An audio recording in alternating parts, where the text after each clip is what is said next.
Зүгээр л болцоонд өрч хаачтай. Харвардыг хуулиар төгссөн үзэсгэлэнт бүсгүй Бруклиний аюултай хэсэгт үссэн ажилчин ангийн холбооны мөрдөж. Өөдгөө зангарахаа болооч. Явцгаая. Лос Анжелесийн цагдаагийн газар нэрэн тодорхойгүй эмэгтэй хүний цогцол олбсон байна. Ямар байдалтай олдсон юм? Дотор хатаргүй цайруулагч ингэнээр цэвэрлсэн болно л дээ. Рэй. Яасан бэ? Тэр бол охин чинь байна. Юу гэнэ? Надад туслаач дээ. Туслаач дээ. Энэ залуу алуурч юм уу? Цаазын ял тэрэнд хэтэрхий хүн.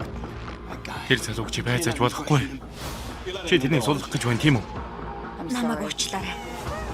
Тэр алуурч мөн гэтэл зүгээр суллаад явуулах гэж юу?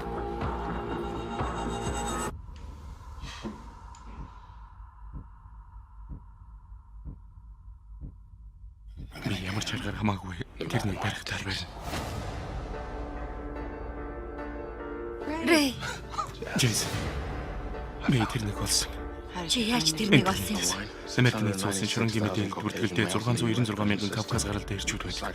Оройгоор 19,600 хүнийг шүүх юм бол 1 жилийн дотор дуусталын шалгаж чадна тэгж би олсон юм. 1 жилийн турш. 13 жилийн турш. Хэргийг дахин шалгах. Бидэнд олон сэжүүрүүд гарч ирсэн ч бүгд хоосоо хаалга моргсон. Джейс тэр болгонд дотроо баг-багаар шаналж тарчилж байгаа. Би тэрнийг сурлагдахыг дахиад харж чадахгүй. Магадгүй бид арай албан бус аргаар үзсэн нь дээр. Болохгүй. Захиндаа би яаж шударга ёсыг үзүүлэх ёстой юм бэ? Би тэр залууг Джейсээс төрүүлж орох хэрэгтэй. Намайг өнөөдрийн бие хүн болгосон ганц зүйл бол миний охин. Юу ч тэрнийг өөрчилж чадахгүй. Джейс болно гэж байхгүй. Тэр ажилласаа гарч нэрээ өөрчилж машинаа устгасан ч гэсэн. Би тэрнийг заавал олох болно.